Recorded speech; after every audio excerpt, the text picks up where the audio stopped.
So we're going to start talking about gear. Right now we're talking about audio gear. We'll get into more stuff in the next segment.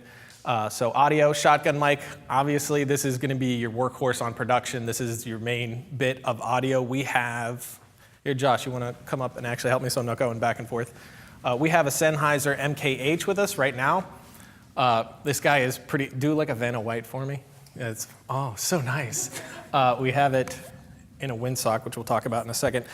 This is a great mic, but it's pretty pricey. It's so small too. Mostly I use the Rode NTG3, much more affordable, around the $600 range, I think, but a really, really solid mic, very comparable to those mics, I think. Then you have the Lav, which I'm wearing right now. I use a Sennheiser G3. They're great packs. I use them sometimes if I'm doing more of a mellow, like something like Proximity, no lavs. That would have been impossible, one, to hide, and two, it just would have sounded like madness because it was a lot of action happening. We didn't have someone on set just focusing purely on audio, so we just stuck purely with the shotgun mic. But when you do lav your actors, for me, it's sort of a backup. I'm not usually using that sound. It's more of a tight sound to the chest. It sounds a little artificial. It doesn't sound quite like me in the room listening to you speak. So I really like the sound you get from a shotgun. Once again, film language, we know what it sounds like. You deviate from that and you're like, why does that sound different than what I'm used to?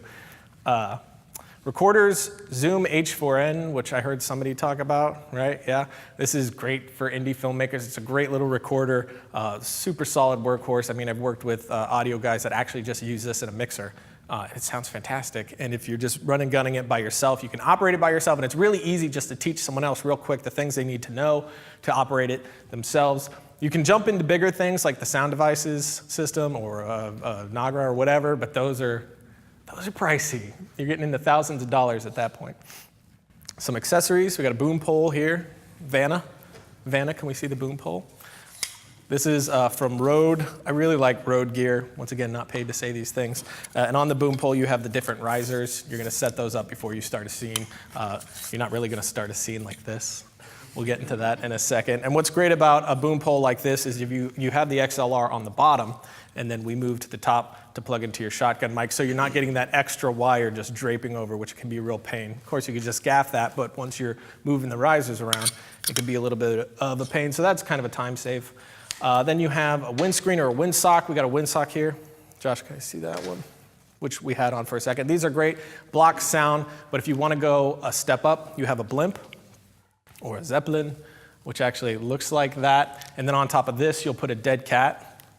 And I love that it's a dead cat. Could you say that to people who don't know what it is? It's also a great wig, which I wish I could get someone to put on, but I don't think anybody will mess up their hair. But you put this bad boy on. Can you come here for a second, actually? Just real quick. It's no bigs. You just wear this for me? So you put this on, and his head's not going to get any of the sound of the wind.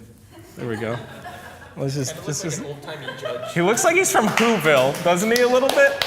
If Einstein were from Whoville. So with this guy and this guy together, shotgun mic inside, you're getting pretty much no wind on your mic, which is great. For Proximity, we had it the entire time because we were whipping the mic around like crazy. Cut out all the wind, and it was great. Thank you. Nice job. You should get paid a little extra. Dead cat we went through. In-cam audio, I use the Juice Link when I'm using DSLRs and things of the like. You want to go XLR in, that's what the shotgun mics have. A Juice Link's going to have phantom power, so you can power that microphone. It also has preamps to bring up the sound for the DSLR, because a big problem with the DSLRs is the preamps suck horrible. I mean, any sound direct into the DSLR, whether you're doing Juice Link, or any other way through the 1/8 inch with some of them, the sound is just really, really bad. You're going to always get a little bit of that noise from the camera, and then when you bring it in later and you bring up the audio, the noise floor is just intense. So it's always better if you're doing a big project. I've never done a big project direct into a DSLR. I've always done external. I've done smaller stuff with it, but always unhappy with how it sounds. Monitoring levels. You try to get your levels as high as you can without them peaking. So if you have an actor talking, just jack that up as high as you can before it's in the danger zone. The reason for that is you're getting away from that noise floor. The closer it gets to the noise floor later on in post, you're going to want to bring that up. And again, you're bringing up his audio and the noise floor. And that's that hiss that you get. So you're going to get some really gross hiss with your audio if you do it that way. Limiters are awesome. This is the C100. Inside the C100, it's got some awesome limiters. We also have XLR in. which we'll do a little bit later. But it's got great limiters. What a limiter does is creates a ceiling for your audio. So when your actor's talking, as they get louder, it creates a ceiling that beyond the ceiling is the land of peaking, and that's when you get the distortion in your voice. But when you set the limiter, the camera knows that once the audio gets here, it's going to start bringing it down.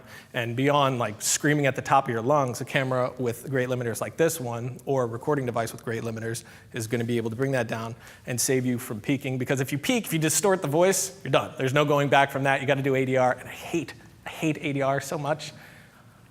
Booming techniques. Let's get somebody up here. You want to come up here real quick? Let's get somebody else to be a subject. Why don't you come up and be a subject? Why not? Stand right here. Come over here.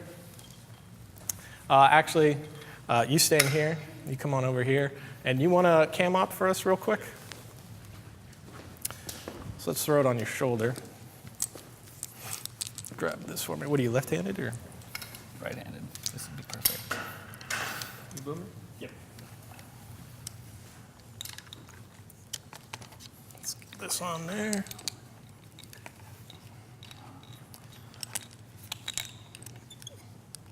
Make sure it's on nice. Click. Yep. Can't see the cabling here. Get this guy on for you. I'm just all over you right now. Love it. We're basically film hugging. We are. It's beautiful. And then let me get this out of your way. Josh, why don't you move the cart a little bit?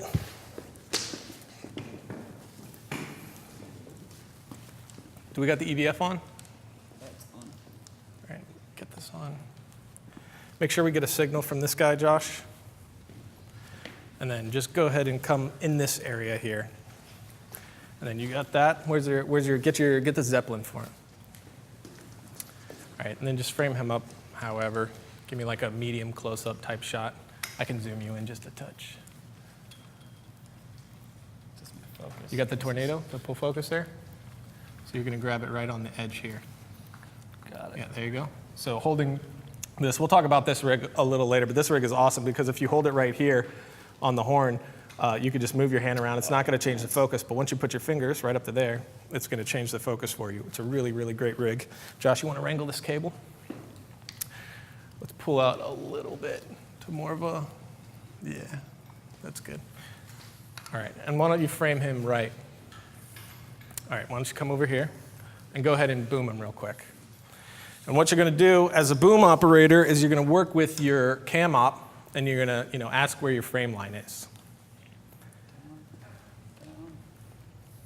Down. Up.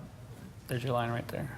Once you have your line, you're gonna try to get as close as possible. If you're shooting anamorphic or fake anamorphic and you've got the guides, you're gonna be more in this land, like pan up a little bit more. You're gonna be more in here and you'll have the guides, which means we can bring that mic in because with the guides, our frame's actually right here. So we're gonna use the guides and we can bring this in frame because we know we're not gonna see it. So the idea is to get it close to the mouth as possible. Have you boomed before? Yes. Dang it, you're making my job difficult. Okay, so he's doing it right instead of wrong. So we're pointing right in front of the mouth, like right around here, because that's where the sound's coming from, not necessarily directly with the mic. Some people come on over here and boom from this end. So our lead room's this way. It makes it more difficult for him if he's over here and we have our lead room over there. So really he wants to be over here. If he's frames right, we're gonna come over here. It means I can get a lot closer to him. Sometimes, why don't you hold it down? Bring your, yeah, there you go. So the problem with holding it like this is this is the first way somebody who's never done it before is gonna hold it. Move this way for me. Good. And now step in a little bit for me. All right, see the pole? So that's why we don't hold it like that. Now hold it proper. And now we're out.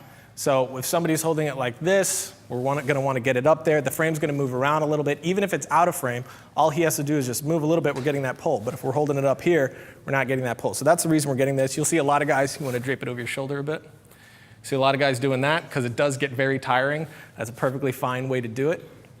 But those are the basic booming techniques. It's really, really simple. The one thing about boom operator, you can relax, is it's one of the more difficult jobs on set. You're doing that all day long, and it's exhausting. So keep that in mind. Sometimes I'll have 1 or 2 boom ops so I can flip them out.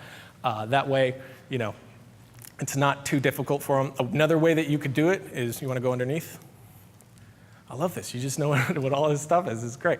So you can boom from underneath. The difference is, so right here, he's booming from on top. So what do we have? We have the floor with the rug on here, which is going to dampen a lot of the sound.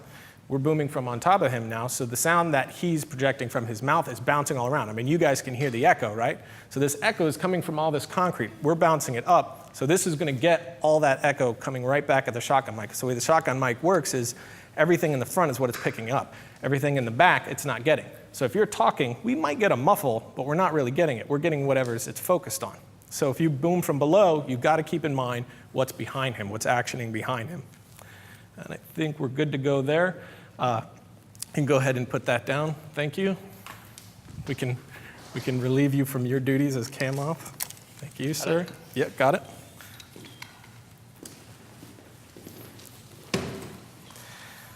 But booming is very, very basic. If you know the tricks of it, you'll get solid sound. It's not difficult. The problem is people don't really think about it or focus on it. And that's when it becomes a problem.